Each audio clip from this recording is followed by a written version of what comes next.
This episode is brought to you by Shared Interest. Shared Interest's mission is to provide finance that transforms lives, providing a hand up, not a handout, to some of the most disadvantaged communities across the globe. By investing with Shared Interest, you can help farmers and artisans around the world earn fair incomes and trade their way out of poverty to build a fairer, more sustainable future. Shared Interest, where your money makes a world of difference. Visit the link in our show notes to learn more.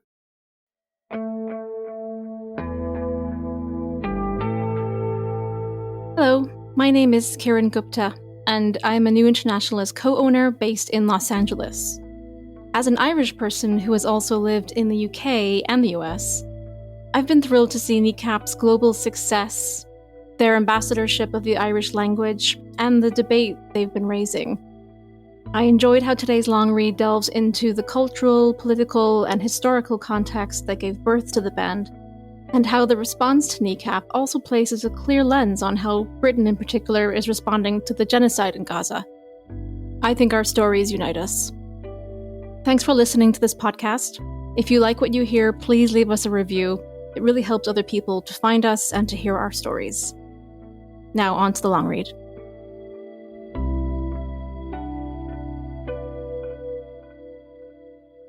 On an unseasonably warm day in June, hundreds of people holding Palestinian and Irish flags spilled over the sidewalks outside Westminster Magistrates Court in central London.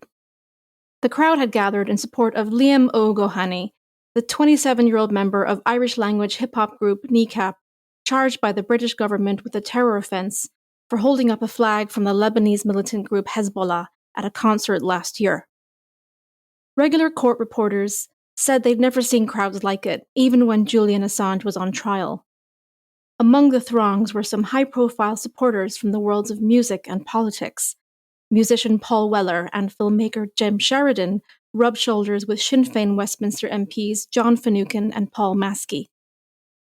Inside the court, an even more profound moment was taking place.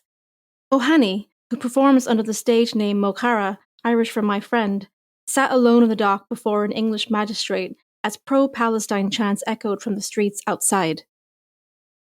For anyone with knowledge of the history of Irish republicanism, the sight of a young Irish man facing down the British justice system for a terrorism charge holds profound significance.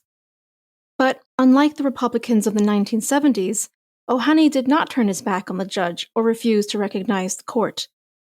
Instead, his time in court and on bail has given O'Hany a different kind of stage to the one he's used to, providing the chance to make the case about his band's outspoken support for Palestinian freedom and to further Kneecap's trolling of the British establishment. To this end, his high-powered lawyers requested something radical: that court proceedings continue with an Irish interpreter. The magistrate told O'Hany's lawyers that the court had so far been unable to find one, the Irish Times reported. If you know of an English to Irish interpreter, then please let us know, the magistrate told the defense. Giggles erupted in the public gallery, where supporters pointed at O'Hany's bandmate J.J. O'Doherty, who was formerly an Irish teacher and now performs as DJ Provi.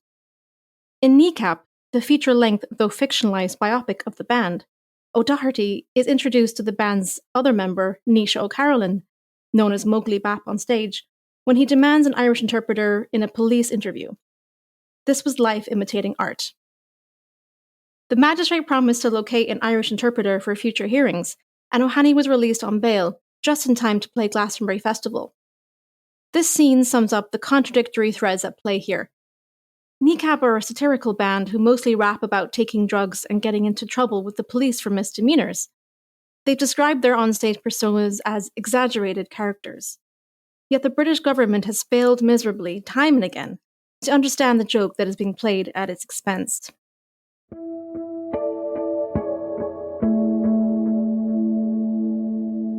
Kneecap are named after the dissident Republican practice of shooting suspected drug dealers in the knees. Not because, as some of their more myopic critics suggest, they celebrate the punishment, but because as three lads who rap about taking drugs, they be first in line for a bullet. It's easy not to get the reference if you know nothing about Kneecap's context, which many of their British critics clearly don't.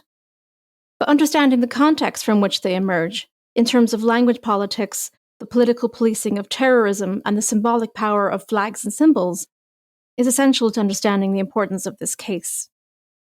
In Kneecap, which became the first Irish-language film to appear at Sundance, the band play themselves being pursued by dissident Republicans portrayed as hapless idiots. Under the influence of ketamine, one band member hallucinates Jerry Adams, played by the man himself. Kneecap's relationship with traditional republicanism is tongue-in-cheek, to say the least. But they are deadly serious about a few things, taking a consistent anti-imperialist stance against the British government and their support for Palestinian liberation. And the legal proceedings against them have given them the opportunity to amplify their message. Since their appearance at Coachella and the scandal that followed, the band and their supporters have firmly repeated the line that Kneecap is not the story, genocide in Gaza is. This is a worthy attempt to reframe the conversation, and the charge against Ohani is a perfect encapsulation of the Palestine exception to free speech. But it's also part of parallel history, the enduring relevance of Irish history of resistance through language and the suppression of dissent. As O'Carolan told a crowd of thousands from the stage at Glastonbury, it's not the first time there was a miscarriage of justice for an Irish person in the British justice system. The charges may be a farce, but they reveal something far more serious. That is, the unequal use of terrorism laws to police political protest in Britain and Northern Ireland, and the government's refusal to speak out against ongoing genocide being conducted by Israel against the Palestinians, something the vast majority of UK voters want to see end. It's clear the British state has opened a Pandora's box that will be hard for them to close. Kneecap are not the Republican bogeyman of the Troubles, unlike Adams, whose voice was dubbed when his statements appeared on the BBC from 1988 to 1994. Kneecap are something else entirely. Social media-savvy political actors engage in the kind of tongue-in-cheek cultural insurgency against the British establishment that speaks to young people across traditional divides. And that's why they truly pose a threat.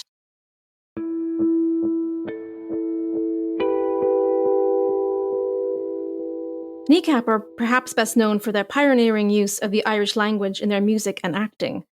Language is never neutral, as radical educator Paulo Freire famously argued, but perhaps nowhere is that more true than in Northern Ireland. Even the name you choose to use for the 6 counties of the 8 that made up the historic Irish province of Ulster is to take a position. Some Republicans and supporters of Irish unification, like Kneecap, are more likely to call it the North of Ireland or the 6 counties. For some loyalists, and those who favour continuation of British rule, it is still and exclusively Ulster.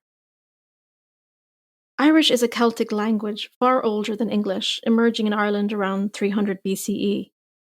Monks wrote poems and phrases in Irish in the margins of the Book of Kells, the Latin language manuscript of the 4 Gospels, more than 1200 years ago. The Anglo-Norman conquest of Ireland introduced Norman French and English, but it was confined to the Pale, an area around Dublin. Beyond the Pale, Irish continued to thrive. In 1367, the Statute of Kilkenny became the first British law passed in Ireland that banned the use of Irish. It became illegal for Irish colonists to learn or speak Irish, use an Irish name, or adopt Irish children, all punishable by death. It was the Tudor conquests of the 16th century and the plantations that followed, with their violent land confiscation and forcible Anglicization of the Gaelic aristocracy, that began to starve the language. Irish was actively outlawed and discouraged as the entire legal, economic, and political administration of the state shifted into English. The language fell into a long decline that was worsened by An Gorta Mór, the state-sponsored famine of 1845 to 1853, which killed 1 million people, many of them in the southern and western areas where Irish had survived. This was followed by eviction and mass migration of many remaining Irish speakers.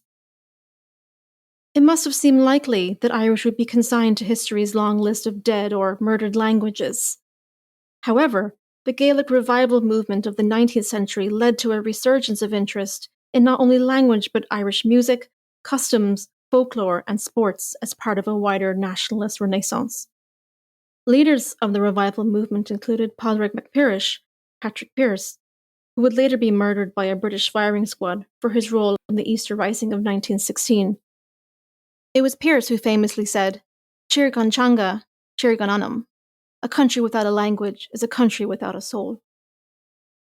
Despite the best efforts of revivalists, Irish still carried a social stigma, with many parents actively discouraging their children from speaking in the language.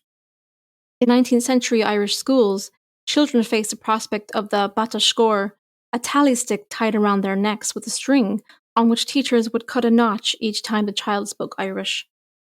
At the end of the day, they'd be punished according to how many notches were on their stick. Unsurprisingly, the courtroom has long been a battleground over the use of the Irish language. In 1737, the Irish Parliament passed a statute forbidding use of Irish in the courtroom and imposing a fine for each time it was spoken. This led to miscarriages of justice, such as the 1882 Mumtrasna murders trial on the border of Mayo and Galway, which saw 3 of the 8 Irish speakers condemned to death by hanging. They did not speak any English, could not pronounce the plea not guilty, their solicitor spoke no Irish, and their evidence was translated into English by a police officer. One man, Will Rashoiga, asked as a noose was being fastened around his neck, "Cén fá me Corambáis? Why should I be put to death?" He was posthumously pardoned in 2018.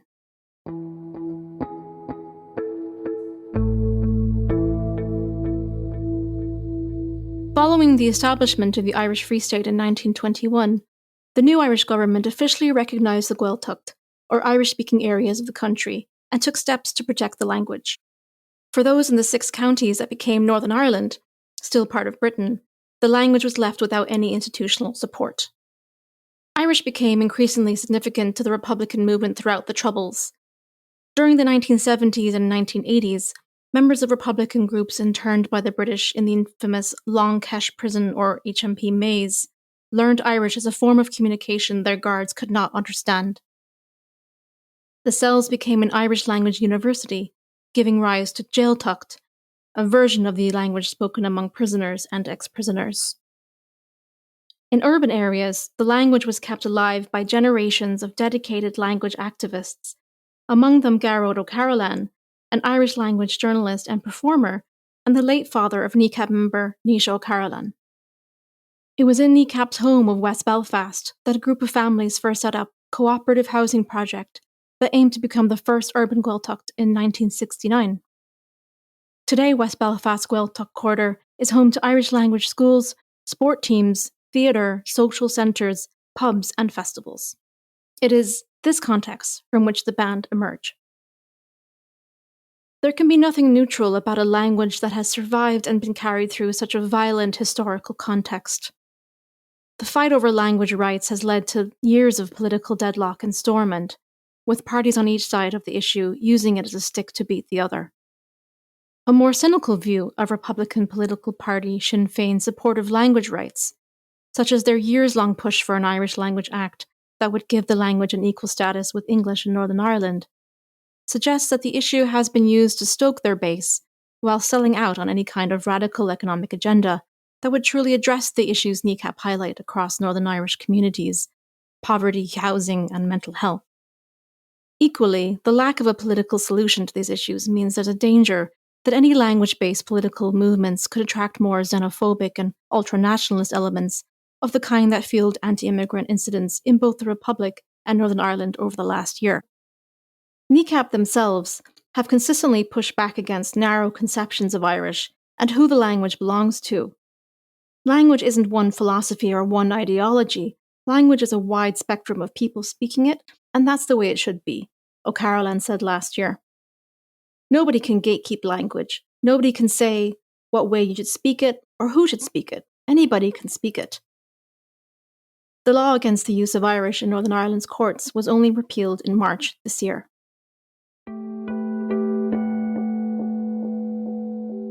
Seeing O'Hany in court, it's impossible for anyone with a knowledge of history not to be reminded of the recent history of unjust convictions against young Northern Irishmen in British courts.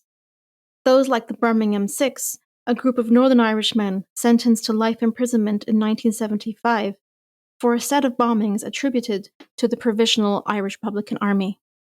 The convictions were overturned in 1991 when England's Court of Appeal found the police had fabricated and suppressed evidence.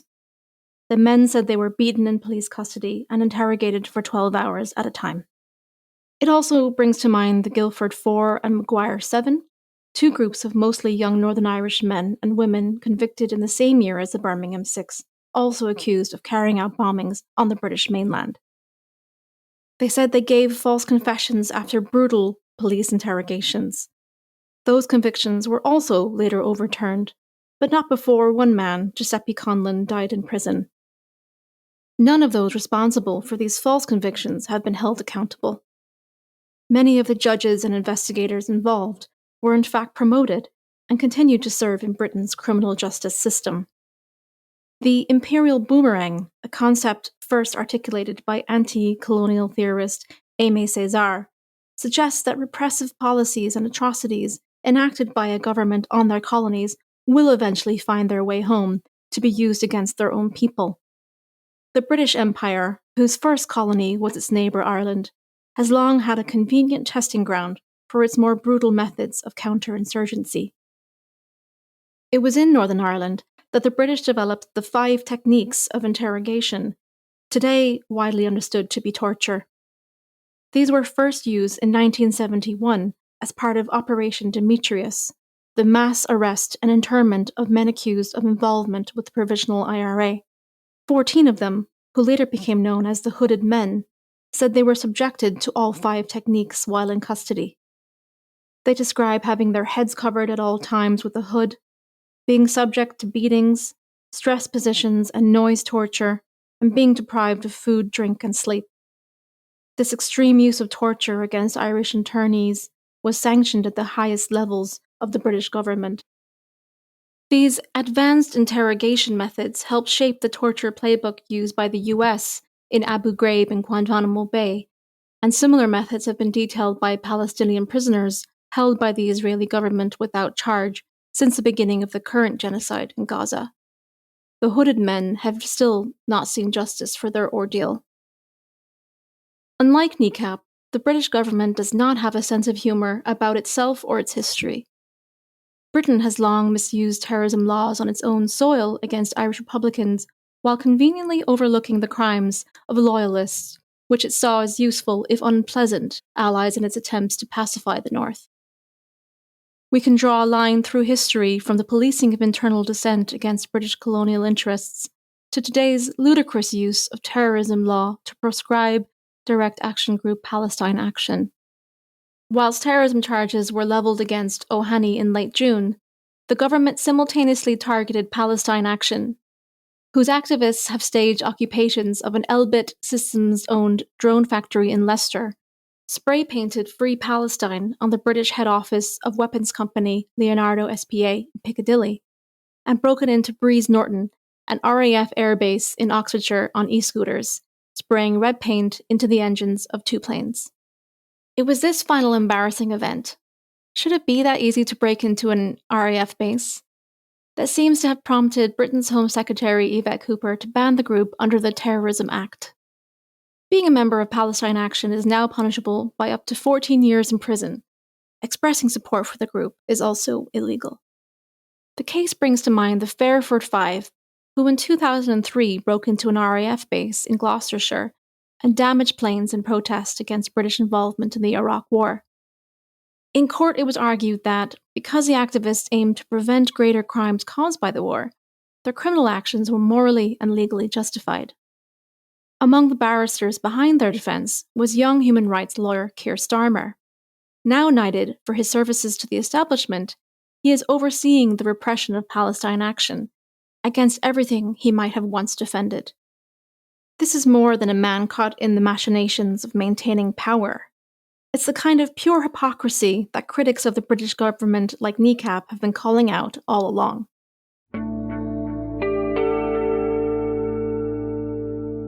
The charges against Ohani focus on the allegation that he held up the flag of Hezbollah, itself a proscribed terrorist group under British law, and chanted "Up Hamas, Up Hezbollah" at a concert in North London last November.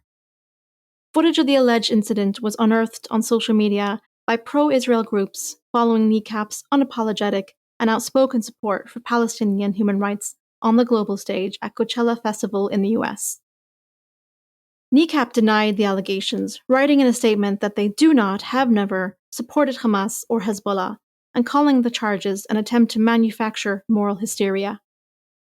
A separate terror charge relating to footage that appeared to show a band member saying, "Kill your local MP," and the only good Tory is a dead Tory, a reference to the pet name for Britain's right-wing Conservative Party, at a 2023 gig, has now been dropped due to being outside the statutory time limit for prosecution.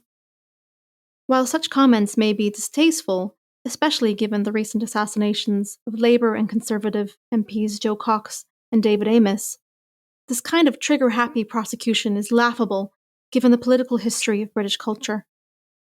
Perhaps under today's circumstances, members of the Sex Pistols and Susie and the Banshees would have been prosecuted for wearing swastika imagery on stage, or the publishers of 1990s British anarchist newspaper Class War would have been jailed for their cartoon depictions of former British Prime Minister Margaret Thatcher being hanged.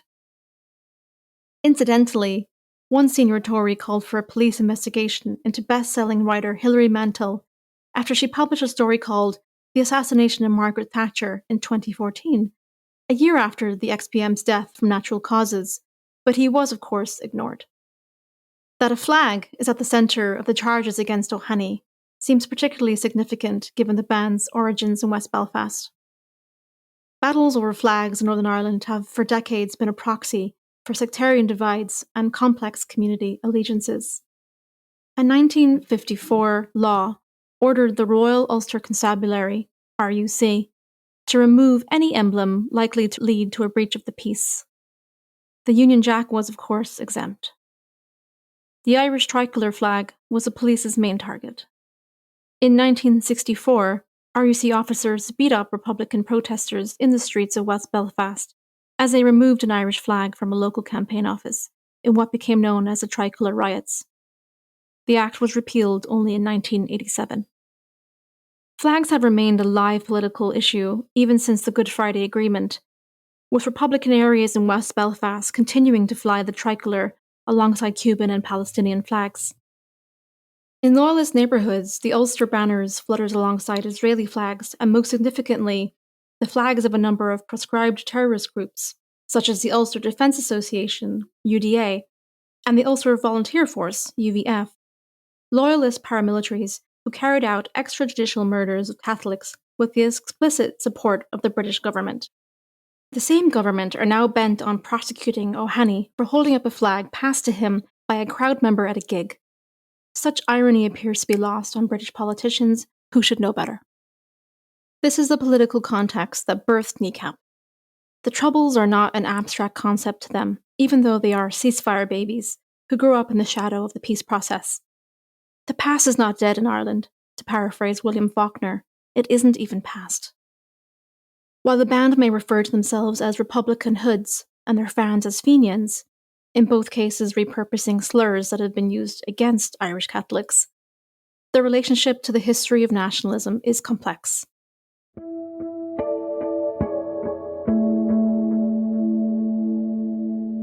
The Republicans we know are all the bin men and teachers in our schools and barmen, O'Carolan told Vice in 2022.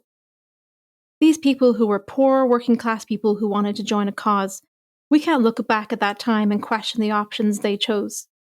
In the same interview, he emphasized his belief that there was no longer a place for violence in the modern-day movement for Irish rights, and they'd rather focus on fostering a vibrant Irish language culture and building bridges across the working-class communities, Catholic and Protestant, of the north of Ireland. I've more in common with Joe Bloggs from the Shankill Road, who's 23, than Sebastian Cockworth from Dublin, O'Hany said in 2021. Even though we've both got the same passport, I've more in common with a working-class unionist than an upper-class Irish person. Last year, DJ Provy said that the project's aim is not to stoke community tensions, but it's about deconstructing the systems that have created all this poverty, sectarianism, hatred, and murder. And although much has been said about their innovative use of Irish, many of Kneecap's most popular songs have a refrain or partial chorus in English, rendering their music accessible to audiences across Britain, Ireland, and beyond. And they've put their money where their mouth is. In 2024, then Conservative Business Secretary Kemi Badenoch blocked a £14,250, or $9,270 arts grant that Kneecap had been awarded. A spokesperson for Badenoch told the press the money should not be given to people who oppose the United Kingdom itself. Kneecap took Badenoch to court and won, with a judge concluding the withholding of funding was unlawful. The band donated the money to 2 youth organisations who work in both Protestant and Catholic communities in Belfast. Some in the British press have accused Kneecap of manufacturing outrage to sell more concert tickets, but the band's outspoken support for Palestinian human rights predates their fame. The group has a long-standing relationship with the Aida refugee camp in the West Bank. For at least the last 5 years, they've raised money to help build gym and sports facilities for youth living in the camp. Kneecap are not Republicans in the traditional sense, even if the British establishment might prefer it if they were. Instead, they emerge from a different time and have been shaped by a post-ceasefire context. If anything, their anti-authoritarian, anti-imperialist, socialist conception of the world is more threatening to the British government of today than any IRA splinter group. There's been a surge of interest in learning the Irish language among young people, a trend dubbed the Kneecap effect. But in Kneecap's world, the Irish language is not a political end in itself. It's about carving out a culture inspired by Irish radicalism and waging an anti-colonial insurgency against the values and ideals of the British establishment. When Kneecap demand that England get out of Ireland, they don't just mean removing the infrastructure of the British state. It's also about decolonising the Irish imagination. The language is not simply a return, a way to access histories of Irish indigeneity and resistance, but also a departure, a place from which to find common cause with communities around the world. By placing the Irish experience of British colonialism in an internationalist context, it links them to other struggles, to Palestinians under Israeli bombs, for example, creating networks of solidarity that resonate with young people across the world, even those who don't speak a single word of Irish.